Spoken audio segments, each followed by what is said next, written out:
नमस्ते दोस्तों, मैं हूँ छाया और आपके अपने चैनल छाया रसोई में आपका बहुत बहुत स्वागत है।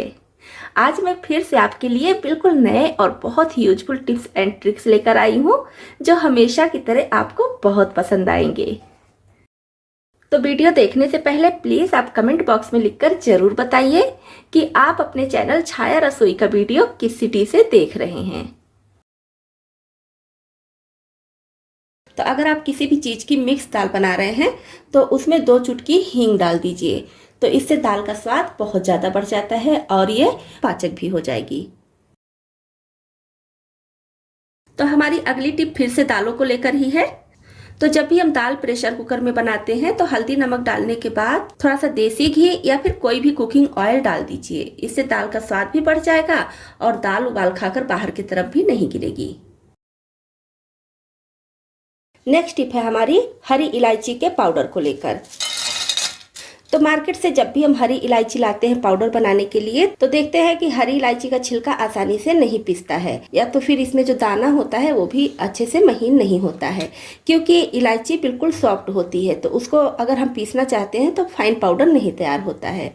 तो इसके लिए क्या कीजिए, जब भी आप कोई खाना बनाइए, जैसे मैं यहाँ पर लौकी की सादी सब्जी बना रही हूँ, तो सब्जी को मैं प्लेट से ढकी हूँ और दूसरा प्लेट इसी प्लेट के ऊपर रखी हूँ।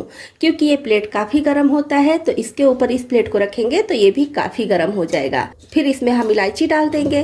अब जब तक हमारी सब्जी बनेगी तब तक ये प्लेट भी गर्म रहेगा और प्लेट की गर्मी से ये इलायची भी अच्छे से गर्म हो जाएगी। तब जब हम इसका पाउडर बनाएंगे तो बिल्कुल फाइन पाउडर बनकर तैयार होगा। और आप अगर ऐसे नहीं रखना चाहते हैं तो इलायची को धूप में रख दीजिए और जब अच्छे से गर्म हो जाए तब पाउडर तैयार कर लीजिए। लेकिन किसी किसी घरों में बिल्कुल धूप नहीं आती है, धूप की बहुत दिक्कत होती है, तब उस समय आप इस टिप को अपना सकती हैं। इसके लिए ना तो आपको अलग से पैन में इलायची को भूनने की ज़रूरत पड़ेगी और ना ही गरम करने की। इसी तरह से प्लेट में गरम कर लीजिए, आपका इलायची पाउडर बढ़िया से तैयार हो जाएगा। अब सुई धागा रखने के लिए इस तरह का डिब्बा हम सभी के घरों में होता ही है। शेप अलग अलग होगा लेकिन होता ही है। इसमें हम क्या करते हैं कि धागे को लगा देते हैं। इसमें धागा लगाने के लिए बना होता है और ये देखिए इस तरह से धागा इसमें लगा देते हैं। अब बात आती है सुई रखने की।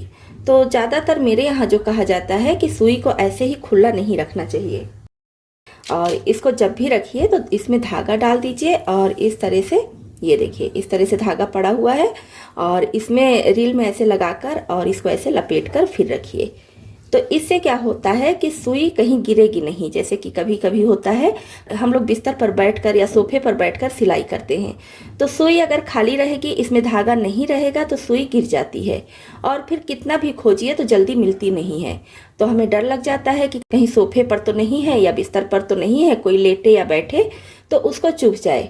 इसलिए इसमें धागा डाल के रील में ऐसे लगाकर लपेट कर रखना ये सबसे अच्छा तरीका है, सबसे सेफ है। सुई अगर कहीं भी गिरेगी तो धागा होने की वजह से तुरंत मिल जाती है। तो ये देखिए मैं ज़्यादातर इसी तरह से रखती हूँ। सुई को इसमें लगाकर और धागे को इस तरह से लपेट देती हूँ और थोड़ी बहुत सिलाई करनी है तो तुरंत हमें धागा डालने की भी ज़रूरत नहीं पड़ती है।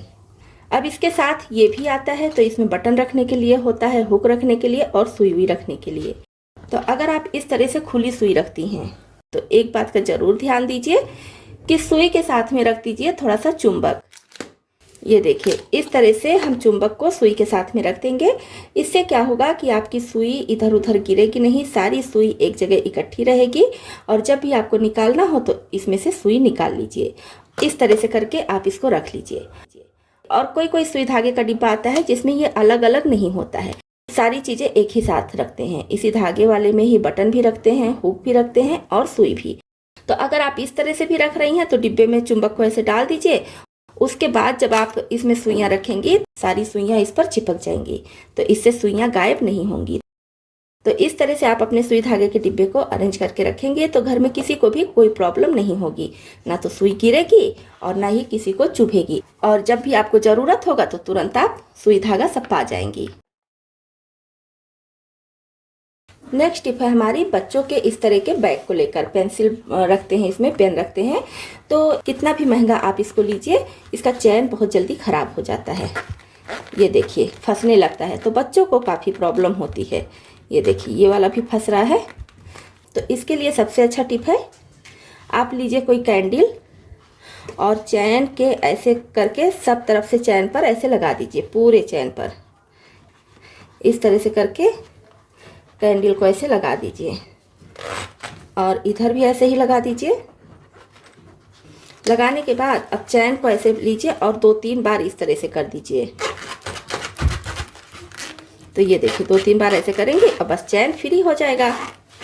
ये देखिए बिल्कुल फ्री हो गया।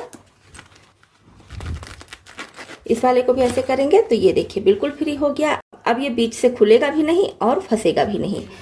बच्चे जब भी इसको खोलेंगे बंद करेंगे तो बहुत आसानी से ये बंद हो जाएगा। तो है ना बहुत कमाल की टिप। अब चलिए अपनी नेक्स्ट टिप देख लेते हैं। कभी कभी अचानक हमें लहसुन या प्याज का पेस्ट बनाना होता है या कुछ मसाले पीसने होते हैं। कभी कभी हर किसी की लाइफ में ऐसी परिस्थिति आती ही है कि कुछ सामान नहीं है फिर भी हमें कुछ बनाकर खाना ही है। जैसे कि हमारे पास बर्तन नहीं है, हमारे पास गैस या फिर चूल्हा नहीं है जलाने के लिए, या फिर हमारे पास पीसे मसाले नहीं है या मसाला पीसने की कोई व्यवस्था नहीं है। तो हमें कभी कभी थोड़ी बहुत चीज़ें ऐसे ही पीसनी पड़ती हैं बिना किसी साधन के। तो आज मैं आपको बहुत अच्छा ट्रिक बता रही हूँ। तो जैसे मैं ये प्याज और लहसुन छिलकर रखी हूँ, इसे मुझे हल्का सा पीसना है, महीन नहीं करना है, हल्का सा कोर्स रखना है। तो इसके लिए कोई पॉलीथीन ले लेंगे। ये तो खैर साबूदाने का पॉलीथीन, आप कोई भी पॉलीथीन ले सकते हैं।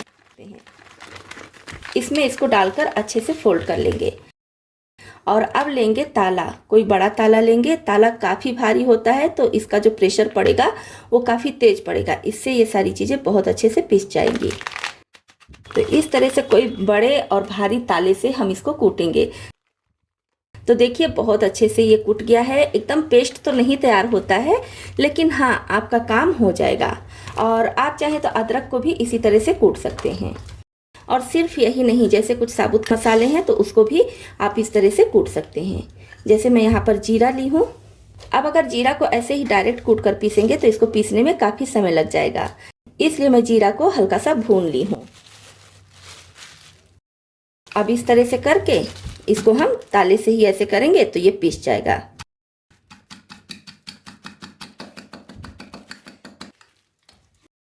तो भुना होने की वजह से बहुत आसानी से पिस जाता है। तो ये देखिए इसका एकदम फाइन पाउडर तैयार हो चुका है। तो इस तरह से इमरजेंसी के समय आप एक ताले की मदद से मसाले पीस सकती हैं। अब चलिए नेक्स्ट टिप देख लेते हैं।